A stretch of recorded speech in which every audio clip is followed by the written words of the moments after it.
suivez sur AfroWeb TV l'actualité politique, économique et sociale, bref, dans toute son entièreté sur www.afrowebtv.com.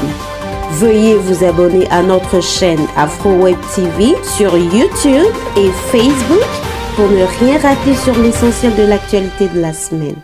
AfroWeb TV, au service de la communauté africaine à la diaspora. AfroWeb TV, c'est l'Afrique qui gagne.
Mesdames, Messieurs, vous avez bien fait de nous rejoindre sur les ondes d'AfroWeb TV et de FM Liberté, la première radio de la diaspora africaine. Moïse Agbinigon, c'est moi, c'est mon nom, je serai au micro et à la réalisation de cette émission pour vous. Nous recevons un invité spécial, le coordinateur de Kodi Togo. Qu'est-ce que c'est que Kodi Togo? Il nous parlera de l'alternance et de ces enjeux, bien sûr, avec lui, comme vous le savez. Quels sont les objectifs poursuivis par Kodi Togo? Nous lui poseront toutes les questions possibles pour aller à la découverte de ce groupe qui ne ménage aucun effort pour exiger également l'alternance dans les pays africains. Et malgré la démocratie pluraliste dans les pays africains, les Occidentaux soutiennent les dictateurs africains quand ceux-ci préservent leurs intérêts. Ils ont à cette occasion le privilège d'avoir accès aux matières premières et à l'énergie. À celui-ci s'ajoutent également certains avantages dans les commandes et des marchés publics. Mesdames, Messieurs, merci de recevoir avec nous dans votre émission préférée le coordinateur de Kodi Togo que nous recevons en l'honneur de Monsieur Chez Alphonse Hello Lawson. Il y a beaucoup de noms, quand on le connaît sur beaucoup de noms, Monsieur Alphonse, bonjour, bonsoir, comment est-ce que vous allez? Très très bien, merci. Merci pour cette opportunité que vous me donnez d'intervenir sur votre chaîne.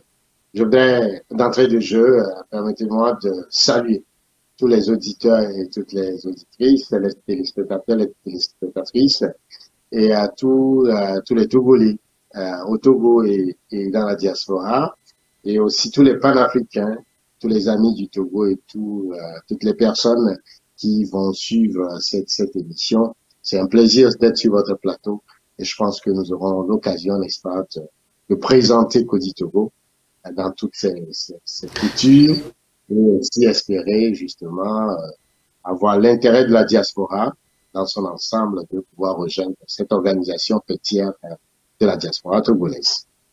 Merci infiniment d'être avec nous, Monsieur Chez Alphonse Hello Lawson. Pour d'autres qui ne connaissent pas Kodi Togo, c'est quoi en fait Kodi Togo? Kodi Togo, c'est la coalition de la diaspora togolaise pour l'alternance et la démocratie.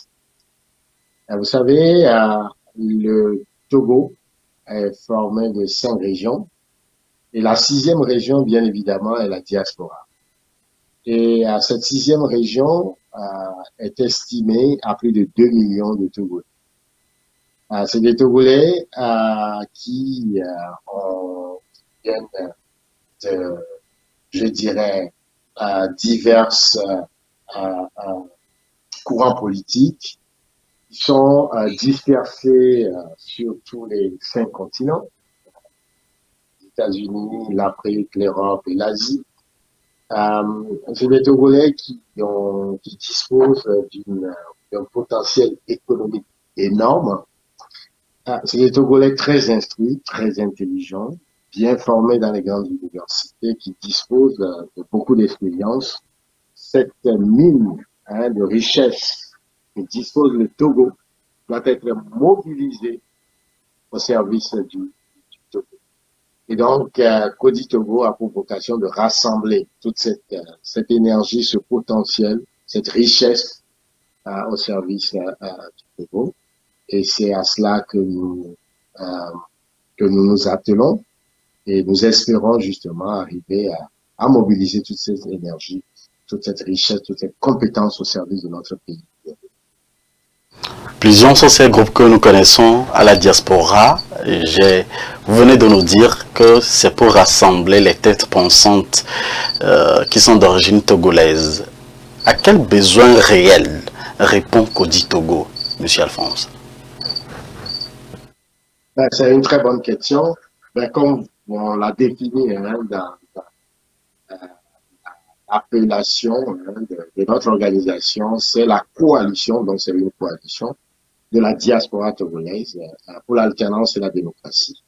Et donc, voilà, vous savez l'histoire très dramatique du Togo, où depuis 62 ans, le Togo ploie sous une dictature la plus implacable, la plus violente d'Afrique, la plus vieille aussi. Cette dictature est intervenue dans l'histoire du Togo de façon très impromptue, avec l'assassinat du premier président démocratiquement élu Sylvanus Olympio. Et après cet assassinat odieux, s'est installé après un gouvernement, le gouvernement de Beneski, une dictature militaire d'Assimbe Yadema qui a duré 38 ans, une dictature violente qui a vu beaucoup de Togolais être massacrés, envoyés en exil, torturés, tués, emprisonnés. Et à sa mort, comme vous le savez, il y a eu un triple coup d'État institutionnel, coup d'État constitutionnel, coup d'État militaire le même jour, et qui a vu le fils de Yadema s'imposer au Togolais par la volonté de Carteron d'officier comme président. Et depuis lors, il y a la dictature s'est monarchisée et nous voyons donc sur une dictature militaro-monarchique. Et au cours de cette longue période, il y a eu des violences successives qui ont marqué l'histoire du Togo. Les plus récentes, c'est les violences il y a eu le feu au jardin en 93, qui a vu beaucoup de Togolais quitter le Togo, donc vers le Bénin et vers le Ghana, et il y a cette population de réfugiés s'est dispersée à travers le monde. Puis ensuite, il y a eu d'autres événements violents qui ont marqué l'histoire politique du Togo. Le plus emblématique est en 2005, avec la mort de Yadema et l'avènement de Fred Assimbe, où l'ONU a produit un rapport qui a indiqué qu'il y a eu plus de 500 morts. D'autres organisations des droits de l'homme ont indiqué 1000 morts, et on estime qu'il y a eu plus de 2000 Togolais qui ont été tués. Et ça a provoqué également l'avalanche de réfugiés au Bénin, au Ghana et dans d'autres pays. Et donc, c'est comme ça que progressivement, la diaspora s'est constituée. Il faut également ajouter que le fait que nous avons eu un régime de dictature qui s'est accouplé d'une mauvaise gouvernance crée des conditions difficiles pour les Togolais qui ont de la difficulté à manger, à avoir 3 repas principaux par jour. Donc, ils sont tenaillés par la faim, par les maladies, qui meurent pour des choses assez bénignes, des maladies assez bénignes. Donc, les conditions de vie des Togolais sont exécrables, qui forcent la jeunesse à encore quitter massivement le Togo. Et donc, le fait que les étudiants, quand ils finissent leurs études, ou les élèves n'ont pas de travail, donc le taux de chômage très élevé, un SMIC le plus bas de la sous-région, 35 000 depuis une dizaine d'années. Toutes ces conditions, ajoutées à une crise politique sempiternelle qui ne se résout pas avec des élections frauduleuses suivies de violences, crée des situations où les Togolais sont obligés de chercher des meilleures vies ailleurs. Et donc, ça a augmenté la diaspora à telle enseigne aujourd'hui, nous sommes une population estimée à plus de 2 millions de personnes. Et donc, cette diaspora-là s'organise bien évidemment pour que au Togo, enfin, intervienne l'alternance et la démocratie pour leur permettre de pouvoir revenir au Togo, contribuer au développement du Togo, investir au Togo, apporter leur contribution à ce pays qui les a vus naître, qui les a formés. La plupart d'entre nous ont été formés dans les écoles togolaises, dans les lycées, les universités togolaises, il y en a deux aujourd'hui. Et donc, toute cette masse de jeunes, de Togolais talentueux qui sont partis malgré eux, veulent revenir et contribuer au développement du Togo. Donc, Kodi Togo veut rassembler toute cette énergie et justement permettre à cette dynamique de se mettre en place. Justement, vous l'avez dit, rassembler, ça vient toujours. Alors, qu'est-ce qui fait la différence entre Kodi Togo et les autres groupes qu'on connaît déjà sur le terrain? Ben, bien évidemment que Kodi Togo n'a pas la prétention de se substituer aux organisations existantes. Plutôt, Kodi Togo veut offrir un cadre, veut offrir un réceptacle, une matrice. Vous voyez, c'est une coalition de toutes les organisations de la diaspora, des personnes ressources de la diaspora, pour que nous puissions réfléchir, cogiter, penser, agir sur des questions importantes qui concernent la diaspora. Et donc, bien que quand vous interrogez la diaspora, elle se disperse sur les continents, et quand vous voulez, n'est-ce pas, interroger son unité, elle se recroqueville dans différents courants. Notre objectif, justement, est de trouver un cadre où cette diaspora peut échanger, peut discuter, peut pouvoir adopter un consensus sur des fondamentaux. Par exemple, la citoyenneté. Vous savez que pour les Togolais à l'extérieur du Togo, eh bien, leur citoyenneté est remise en cause par les lois scélérates que vote l'Assemblée monocolore et par conséquent, le droit de vote est remis en cause. On a vu à la dernière présidentielle à Paris, par exemple, il y a eu une dizaine de personnes qui ont pu s'inscrire et peut-être voter. Et donc, il y a cette question de la citoyenneté qui se pose. Et sur cette question-là, la diaspora se bat pour pouvoir non seulement avoir un cadre législatif qui permet de reconnaître notre pleine et entière citoyenneté, de pouvoir voter à des différentes élections, mais aussi à être éligible. C'est une question majeure, et non seulement pour nous, mais également pour nos descendants qui sont nés en dehors du Togo. C'est une question majeure. Il y a la question de la sécurité, vous voyez, les Togolais qui sont critiques de ce régime militaro-monarchique, quand ils rentrent au pays, eh bien, sont arrêtés, kidnappés d'ailleurs. Nous avons 3 de nos camarades, Alpha, qui est revenu d'Allemagne, qui a été arrêté, jeté en prison. Nous avons le cas d'Aziz Goman, ce Togolo-Irlandais qui est rentré au pays, qui a été arrêté et qui, malgré ses conditions de santé qui se dégradent, il est devenu grabataire, il est maintenu en prison. Nous avons le cas récemment de Jean-Paul Ogogo également, qui est retenu contre son gré en prison dans des conditions exécrables que nous dénonçons. Alors, il y a la question de la sécurité qui se pose pour nous, et on voudrait que chaque Togolais qui rentre au pays soit en toute sécurité. Il y a la question de la représentativité. On ne peut pas accepter, par exemple, que le ministre de Fait décide de façon ex-cathédrale d'imposer aux Togolais de la diaspora une organisation sans que ces Togolais-là n'aient pas participé à la création, à la construction de cette organisation. Et donc, au Kodi Togo, la question de la représentativité se pose. Et pour nous, on ne peut pas nous imposer la façon dont nous allons nous représenter. Nous sommes suffisamment capables de nous représenter par nous-mêmes, et Kodi Togo sert de cadre justement à toutes les organisations de la diaspora de se fédérer sur ces grandes questions. Il y a la question des investissements, du développement. Il y a aussi la question, bien évidemment, de la représentativité de la diaspora au sein des institutions de la République. Par exemple, à l'Assemblée, les Togolais de l'extérieur ne sont pas du tout représentés à l'Assemblée.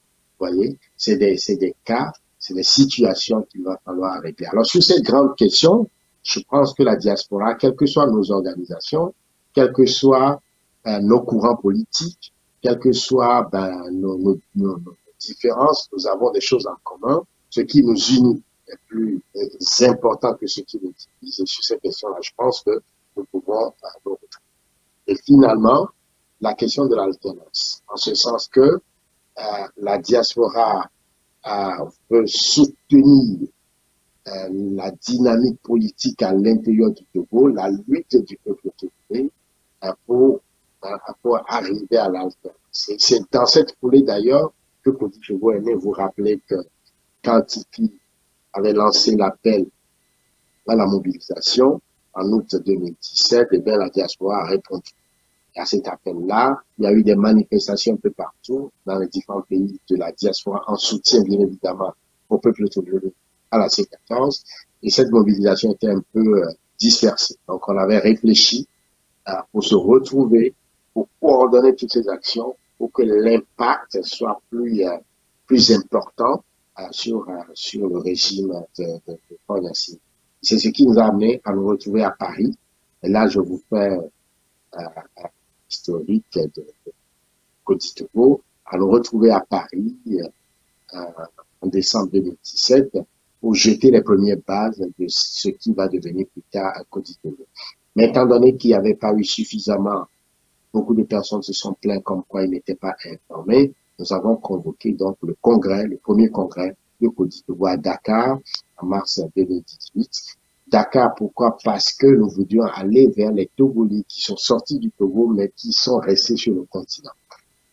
Et c'est pourquoi le congrès a eu lieu à Dakar et nous avons eu la participation de Togolais du Ghana, du Congo, du Sénégal, en tout cas de la Côte d'Ivoire, de différents pays africains, et ce qui a jeté je dirais, a porté Kodi Togo sur le front baptiste.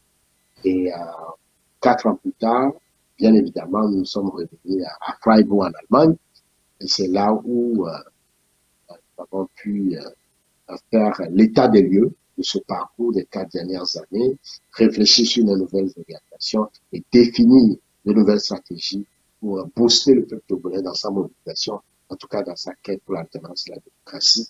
Et j'ai été, les camarades m'ont fait l'honneur de me lire donc, comme coordinateur général de Kodi Togo. Merci, monsieur chez Lawson Alphonse. Hello Lawson.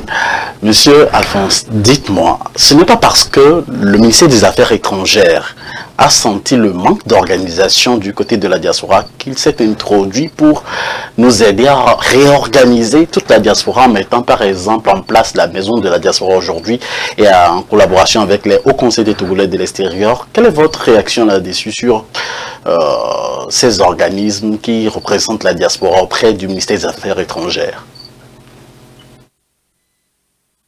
Bien évidemment que toute initiative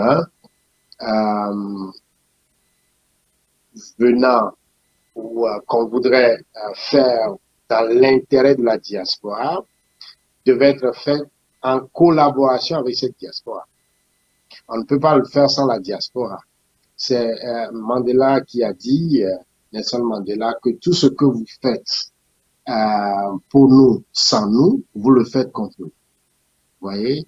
Et donc, je crois que bien que l'intention soit louable, la démarche a été faussée.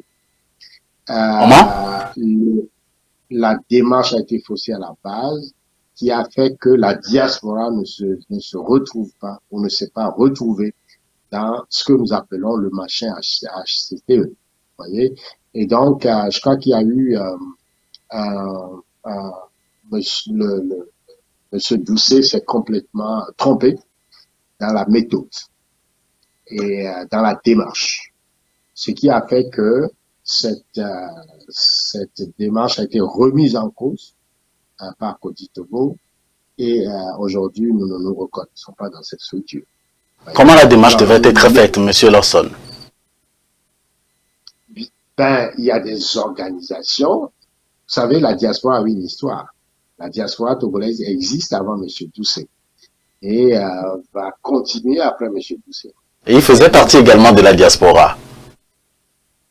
Ben oui, et raison de plus qu'ils comprennent en tant qu'hommes de philosophes, hommes de pensée, comprennent que on ne peut pas imposer, en tout cas traiter les Togolais de la diaspora comme on traite les Togolais au Togo. Vous voyez, ce n'est pas pour nous acceptable. Alors, la diaspora a une histoire. La diaspora a une histoire et cette histoire a été construite dans la douleur, dans la souffrance, dans le déchirement. J'ai tout à l'heure rappelé les vagues successives des Togolais qui ont quitté le Togo. Et donc, on ne peut pas aller vers cette diaspora si on ne reconnaît pas cette souffrance. Cette souffrance pose des fondamentaux, notamment des questions de sécurité qu'on vient tout à l'heure d'évoquer. C'est des questions majeures. Vous voyez? Et donc, alors, cette diaspora-là a aussi un construit. Quand vous jetez un regard rétrospectif sur l'historique, sur l'histoire de la diaspora, vous allez voir que les Togolais se sont toujours organisés. Il y a eu au Canada la diastote, qui a été la diaspora togolaise pour la démocratie. Et on ne peut pas, par exemple, arriver aujourd'hui à organiser la diaspora sans tenir compte justement de ce construit. Ensuite, nous avons eu le Conseil mondial de la diaspora togolaise, le CMDT, qui a à l'époque fait des propositions au gouvernement de M. Rouban sur un certain nombre de ces propositions-là devaient participer à la construction de la diaspora. Et avec l'appel de Tiki Tchadam, la diaspora s'est réorganisée, comme je viens de le dire, avec Kodi-Togo. Et donc, ne pas considérer tout ce construit dans l'histoire de la vie de la diaspora togolaise me paraît un gros mépris, voyez-vous. Et ne pas considérer cette souffrance de cette diaspora, ce déchirement de partir de façon abrupte du Togo parce que sa vie est à danger, ne pas le considérer, c'est une façon de mettre encore du couteau dans la plaie de cette diaspora. Ne pas considérer que cette diaspora aujourd'hui est dans des pays démocratiques où les pratiques sont des pratiques quand même de respect des droits de l'homme, de respect des principes démocratiques auxquels nous nous habituons chaque jour, ne pas considérer ces aspects et venir de façon escathédrale, imposer abrupto, n'est-ce pas, une organisation dont on je dirais, contrôle tout le mécanisme, toute la manette, la façon dont les délégués pays sont votés, tout ça, ben on a l'impression que c'est des nominations. Pour nous, ce n'est pas acceptable. Alors, nous comprenons, nous avons l'amour pour notre pays, l'amour pour le Togo, et nous voulons bien évidemment contribuer au développement de notre pays, à la richesse de notre pays. Nous voulons contribuer à la libération du Togo, mais on ne le fera pas sous n'importe quelle condition. Et donc, voilà, regardez par exemple, tout récemment, ce ministère impose un recensement. On veut compter les Togolais sans les Togolais. Vous avez vu les résultats. C'est la catastrophe, c'est catastrophique sur toute la ligne. Jusqu'à présent, ils ne sont pas capables de sortir les résultats parce qu'il y a un seuil, pratique qui fait que le recensement n'aura pas tout son sens. Alors, si on est 2 millions et que seulement 1000 personnes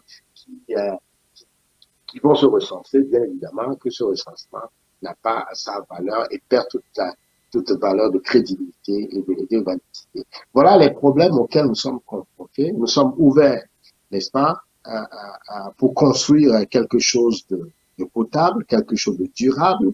Nous sommes prêts à porter sur la table nos compétences, nos intelligences, nos expériences et nos moyens financiers. Mais il y a des conditions sine qua non, des préalables, et ces préalables passent d'abord par la libération de nos camarades emprisonnés, ça passe par la démocratisation, l'alternance et la démocratisation du Togo, par le respect des droits de l'homme, par la sécurité pour les Togolais de la diaspora, en tout cas pour le changement du système au Togo. Voilà, donc c'est pour ces raisons que nous inscrivons absolument en faux contre la démarche de M. Doucet, qui est donc le ministre de fin. Alors, que faire lorsqu'on sait que, par exemple, vous l'avez vous-même dit, hein, je vous paraphrase un peu, peu sont ces personnes-là qui se sont fait enregistrer à l'issue donc du recensement, puisqu'on fait juste une petite direction concernant le sujet du recensement. Que devons-nous faire, vous, surtout vous qui êtes des intellectuels, vous qui êtes des têtes pensantes, vous qui résidez à la diaspora, que devons-nous faire pour corriger un peu ou pour également aider le gouvernement à se mettre dans le même diapason? Il faut rabattre les cartes. Je viens tout à l'heure d'énumérer les préalables. Vous voyez, le gouvernement doit considérer aujourd'hui qu'il y a une diaspora togolaise, et comme je viens de le dire, 2 millions de personnes. C'est un potentiel énorme en termes économiques, en termes d'intelligence, en termes d'expérience, en termes d'expertise. Et un pays qui veut se développer, qui se respecte, ne peut pas se priver, n'est-ce pas, de tout ce potentiel. Et cette diaspora a des préalables à poser un certain nombre de conditions. Eh bien, le gouvernement doit pouvoir travailler sur ces conditions pour pouvoir donner les chances à la discussion. Vous voyez, et si c'est pas fait, bien évidemment, on comprend que ce gouvernement ne veut pas de cette diaspora. D'ailleurs, toutes les actes qui sont posés sont des actes qui nous montrent clairement que ce gouvernement, bien évidemment, ne veut pas de cette diaspora qu'elle trouve hostile. En réalité, la diaspora togolaise n'est pas hostile. La diaspora togolaise aime le Togo, la terre de nos aïeux. Mais c'est ce gouvernement qui n'aime pas la diaspora togolaise. Et ils l'ont montré à plusieurs reprises. Sinon, on ne comprend pas pourquoi ils garderaient en prison nos camarades, Alpha, par exemple. On ne comprend pas pourquoi on garderait en prison Omolu. On ne comprend pas pourquoi on garderait en prison notre camarade togolo-irlandais Aziz Goma et les 120 prisonniers politiques qui croupissent dans les géoles de Frogne-Assingbe. On ne comprend pas ça. Donc on ne peut pas venir s'asseoir sur une table si nos camarades sont en train de souffrir la croix et la bannière dans les géoles de Frogne-Assingbe. Et remarquez ce gouvernement qui est un gouvernement complètement ubuesque. Vous pouvez comprendre que ce gouvernement se décarcasse, veut donner une posture d'un gouvernement sérieux, d'un gouvernement humanitaire, se bat pour aller libérer des mercenaires ivoiriens arrêtés en Côte d'Ivoire, jusqu'à obtenir la libération humanitaire de 3 femmes parmi eux. Mais au même moment, à la maison, ce gouvernement maintient en prison une femme, Leila Traoré, en prison depuis 3 ans sans jugement, alors qu'elle avait un bébé au sein. Vous comprenez cette logique-là? Pour nous, il y a quelque chose qui est complètement hallucinant dans cette démarche. Monsieur Chelos, n'est-ce pas une occasion, encore une fois, de négocier, si possible, ou soit de la part de Kodi Togo, de négocier avec le gouvernement togolais pour qu'on fasse sortir, comme on sait le faire dans d'autres pays également, puisque quand le Togo négocie, il y a toujours un peu de résultats. Et vous qui êtes togolais, vous qui êtes des intellectuels également de notre pays résident du côté de la diaspora, et qui a des Togolais en prison qui faisaient partie de la diaspora, Pourquoi ne pas négocier avec le gouvernement en place? Ben, on ne rejette jamais la négociation. Avez-vous tenté? S'il faut négocier la libération de nos camarades, bien évidemment que nous sommes ouverts justement à négocier leur libération.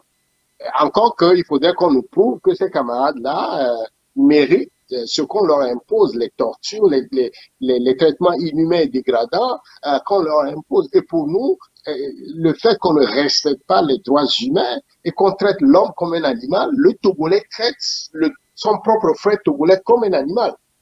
Il faut aller voir dans les journaux de Fond Yacine. Et même ce gouvernement-là est doucet pour faire le garçon de course dans le monde entier pour montrer que voilà, nous sommes un gouvernement responsable, un gouvernement sensé, on veut aller libérer des femmes, alors que ces 49 militaires arrêtés autour, ils ne sont pas torturés. Je ne crois pas que les Maliens les traitent de façon inhumaine et dégradante. Mais Doucet, peut-être il ne le sait pas, je l'invite à visiter les prisons civiles de Lomé, à visiter le script, pour qu'il comprenne ce qui se passe dans son propre pays. Monsieur Alphonse, je ne vous arrête pas, mais la question qui m'intrigue un peu, qu'a fait Kodi Togo pour la libération de, par exemple, d'Aziz Goma ou de ceux que vous avez vous-même précités? Ben, le comité de libération des prisonniers politiques a sorti un mémorandum.